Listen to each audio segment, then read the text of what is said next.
There's a story humanity has been telling for a very long time. It's the story of the enemy. Every culture, every religion, every ideology has written its own version. It's the story that says, if only they were different, I could be at peace. If only they changed, the world could heal. But what if that story, ancient, seductive, familiar, is the very illusion that keeps us from peace? What if the enemy was never a person at all, but a projection of what we have not yet made peace with within ourselves? The myth of the enemy is one of the most powerful spells in human consciousness. It gives us identity. It gives us a false sense of righteousness. It even gives us purpose.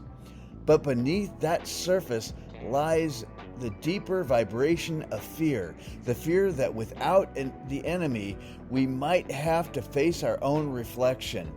This is not easy work, it's sacred work, because to question the existence of the enemy is to question the very foundation of the ego's survival. When we label someone as the enemy, we stop seeing their humanity and begin relating only to their behavior. We collapse their infinite complexity into a single judgment. And yet, every time we do that, we also diminish ourselves. We create a polarity that separates us from the wholeness of life. But here's the great paradox. The very people we resist, the very forces we oppose, they are often the precise frequencies we came here to integrate. Every soul who triggers us is revealing the next layer of our own expansion. Imagine for a moment a world where we viewed conflict not as proof of division, but as an invitation to dialogue with difference. Imagine if instead of asking, "How do I defeat you?" we ask, "What are you showing me about myself?" This shift doesn't make injustice acceptable, it makes awareness inevitable. Because when we step out of the myth of the enemy, we gain the ability to see clearly, act consciously, and love courageously. Empathy taught us how to feel another's pain. Now take the next step. See through the eyes of unity.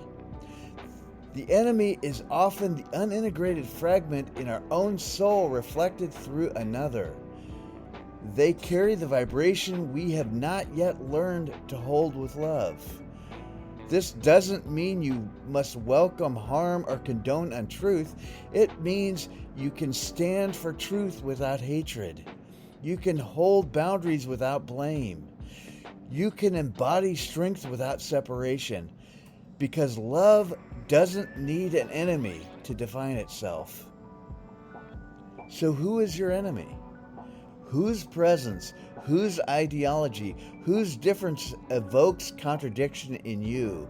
Breathe into that image. Now ask, what part of me is this person helping me to see? What part of me have I exiled that they are mirroring? If you can find even a thread of understanding there, you begin to reclaim your wholeness. You begin to dissolve the illusion that love and opposition cannot coexist. Because in truth, every opposition is an opportunity, an invitation to practice what we preach, to embody what we know, to live what we say we believe.